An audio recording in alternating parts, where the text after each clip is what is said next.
So I had this mildly, relatively crazy lady come over to self checkout. She had an electric cart, but it's not like she needed it really, really, really bad. She could get up, she could stand, she could do things. I think she did it more for comfort more than out of actual physical necessity and demand. And who am I to judge? If you have a need, whatever, use it, take it, whatever. Like, I'm not judging you for that, but I just want you to be able to create a mental picture of what you got going on. When she stepped out of the cart, she had good movement. She could move normal.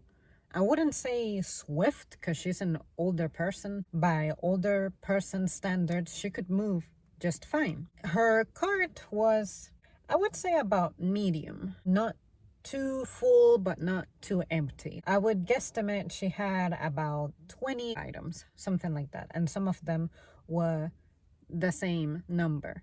And I can do that guesstimate because as someone who actually runs the register, I curiously look at how many items I scanned in an order.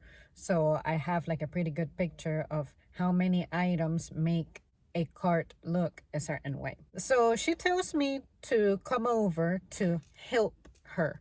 And when I heard that, I already knew that it meant that she wants me to ring up her order myself at self-checkout. My style of assisting at self-checkout is, first of all, I hate the fact that I don't have a boundary. I don't have a barrier. I don't like people, especially strangers, standing really close to me and invading my space. It makes me uncomfortable. And some people have the habit of, when I come over to scan my thing, they don't make way for me. They don't make space for me. They stand right there, right in front of the machine.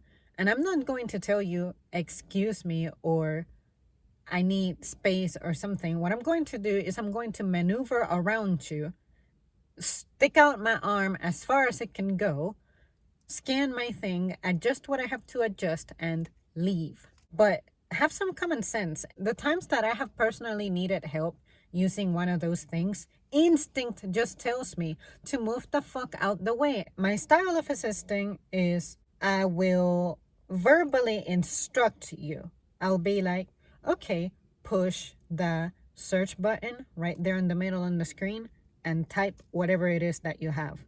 That is the one question that pisses me off the most. Let's say that someone grabs the dragon fruit, to name something relatively exotic. They go, how do I ring this up? And I'm like, all right, use the search button and tell it what it is. And then they go, I don't know what you call this. So you grab something and you're minimally familiar what it is that you get. I hate that. So anyway, so I tell them it's the dragon fruit. And they go, okay, how do I look it up? It has letters. It's a keyboard with letters. And your fucking product also has a sticker on it. Look at it. It's right there. Other random things that we get, like, I don't know, plantains and the occasional pineapple that comes over with the tag missing, whatever, it doesn't occur to them to use the search button. After I have verbally instructed you, if you appear to be confused, that is when I will use my little hand and be like, the search button right there in the middle. I will point at it. I won't press it for you. I will point at it because this is self-checkout and you have to learn to be independent using it. The way I was trained is self-checkout is an option for individuals who do not wish to interact with anybody. So if you're going to self-checkout, it's because you do not wish to interact with anybody, or at least keep it minimal. But by you calling me over to do this for you, that's not minimal contact. That's what you got to understand. If you appear confused, that's what I'll do. But of course, this particular lady was not understanding what I was telling her, because why would she? She ultimately, when I said, yeah, sure, push the search button and then key in whatever item it is that you have, the name of the item that you have, she just stared at me like, she goes, here's what I need you to do. And then she like leans in a little closer to me. I step back And then she like squints at my name tag, doesn't even try to say my name, and then looks up at me and goes, I need you to call your manager because you don't want to help. So then I go, okay, sure, give me 1 second and I'll get him. I turn around to look at what's happening over there at customer service and make sure that it's a good time to page them. And then I go, hey, I need a manager's assistant at self checkout. What did you want me to do? Tremble or start going like, no, we don't have to go that far, or what do you need, or da da da. No, you ask for the manager, you're getting the manager, because on top of that, the manager on duty happens to be one of my best friends. So let's see how this goes for you. I legitimately, enthusiastically just said, sure, hold on 1 second. And then I stepped back to a quieter spot because I don't want to be like yelling when I'm paging. And mind you, all of the machines were busy. So it's not like I'm alone and it's her and I can hang out with her and all that. No, like this is at peak time, and she wanted me to just pay attention to her when I have other lanes that I have to monitor. But I'm not going to explain that to her. I don't have to tell her anything. And even if I had to explain things to her, that's not my job. That would be my manager's job if he wishes to explain that. But me, I'm not going to explain to you what my job is. I just won't. My boy comes over. I step back to resume my monitoring of the other lanes. He assists her and she vomits at him whatever she wanted to say, something about I didn't really catch what she was saying, but it was to the effect of, well, she just did not want to help me, da da da da da. Even though I was standing right there instructing her, what she means by helping is me taking care of her order. That's it. My boy helps her with whatever she needed at that particular time. He did one item for her. I think it was like a mango or something. And then he used the search button, looked it up, and then asked her something like, is there anything else you need help with? And after that, he left her and came over to me and was like, are you doing okay? And I'm like, yeah, typical. And after I said that, like, he knew what was happening. He just knew it. And then he said, all right, keep doing what you're doing, and if you need any help, you just let me know. But man is on call, okay? We're tight, and we're tight for a reason. My manager, of course, did not entertain the lady. He's pretty much like me. He goes straight to the point. No entertaining, no arguing, nothing. It's like, okay, you called me over, you needed help with something, what was it? If you're going to complain about one of my strongest squad members, I don't want to hear it. I'm going to hear it, but we're not going to take action on that because they know who I am. They know what I am. They know how I handle those things. And they know how you are as a regular, as a customer. So please don't play that game with people in retail. Do you think they don't know us? And even the employees who tend to be problematic, there is a system to handling that as well. But if you're messing with someone who has a squeaky clean record, you're going to lose. So just don't do that. Don't make comments about someone you don't know, like saying you don't want to help. You don't know what I do in my day and how I assist others. So I could pretty much grab anyone else who's shopping at the time, bring them over and be like, what's your opinion about the service that I regularly provide to you? And I promise you, they're going to say nice things about me. So anyway, moments later, I hear that her side is like quiet, and I, peek for a moment, and I see that she's stuck on an item, and then she looks at me, but I'm not looking directly at her. I'm looking more at her screen and stuff. And then I very calmly and gently like turn the other way and monitor other lanes. Some couple of seconds after, I turn back to her and like she's kind of like fumbling over herself. So I kind of turn my body in that direction. And then she looks at me and then I look at her. I keep like a relaxed semblance. And then she kind of gives me like sad puppy eyes and kind of bows her head a little bit. And then she kind of like gently waves me over. So I come over. In my mind, I'm like, oh, You had to humble yourself, didn't you? She had this one heavy item, but she had this heavy item that's duplicate. So it's some kind of shit. I forget what it was. But I know that in produce, there's stuff that's like really, really, really expensive. There are some apples that are stupid expensive for some reason. And then, especially exotic fruits and cherries, they just tend to be expensive. Like, I cannot tell you why. But whatever she had is one of those rare items. A little bit of it is priced at like $15 per pound. So anyway, she had one of those, and as soon as I saw that thing, I told myself, this is going to give us problems, because she had a lot. She had like a whole bag full of this thing. I set it on the scale, I look it up for her, I press the button, and I take off the weight of the little bag that she was using, that tear of it. And then she's like, hold on, wait a minute. What's the price for this? And then I tell her, you know, the price that's on the screen.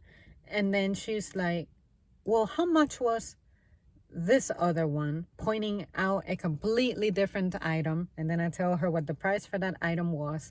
And then she asks me to take off the really expensive item, the first bag of the really expensive item that we had just weighed. And then she asks me to weigh the other one. And then the other one turns out to be lighter and cheaper. And she tried to get me to keep the price of the second one that we weighed, but she wanted to keep the first bag. And she was like, oh, okay, I'll take it. So after I weighed the second one, she didn't grab the second one. She was grabbing the first one that we weighed. And I said, all right. So what I did was I deleted the second item that we had weighed that had the cheaper price. And then I told her, can you give me a second?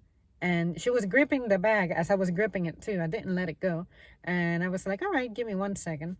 So just to confirm, this one weighs this amount of pounds, and it's on the screen already. So if you want to buy this one, this is the price for it. Because we had already rung it up, but I hadn't deleted it when we rung it up the first time. She was like, well, how much was the other one? And then I tell her that cheaper price. And then I say, so do you want to keep this one? Because you can. I can ring it up again, and then I'll delete this one. So I told her, to not confuse you, I'm going to delete this item once again. So we're weighing the first one, which is the heavier one, thus more expensive. Took it out of the scale, and I said, this is the price. And then I took the second one and I weighed it, and I told her, this is the price. So which one are you keeping? And then she said, I'll keep the lighter one. And I'm like, all right. So I hold the heavier one, I delete it, and I show it to her. I'm like, all right, this item is what you're keeping for this price. And then she goes, yeah, I know it's really expensive. You're probably right. Yeah, you were right. I'm sorry. What's interesting is that she said, yeah, you're probably right, and I'm wrong, and I'm sorry. Do you forgive me? And I'm like, oh my God. Like, you went from accusing me that I don't want to help you, to making me call my manager, to then humbling yourself to make me come over and help you, to then being like, yeah, I'm probably right. And you're asking me if I forgive you because your mind and head is all over. I'm telling you, this was a tricky one. She happened to have items that are like supplements. Supplements, of course, because they are supplements, they're not always included on food stamps. Because, of course, she's paying with food stamps. And I'm not shaming anybody, but the problem with some food stamp users is that they try to buy things that are hot using that. If you buy prepared items that are kept in a heated case, like say popcorn chicken or potato wedges or anything like that, that stuff is simply not on food stamps, and you know it, but you try to come up to the front and be all shocked when it gets declined.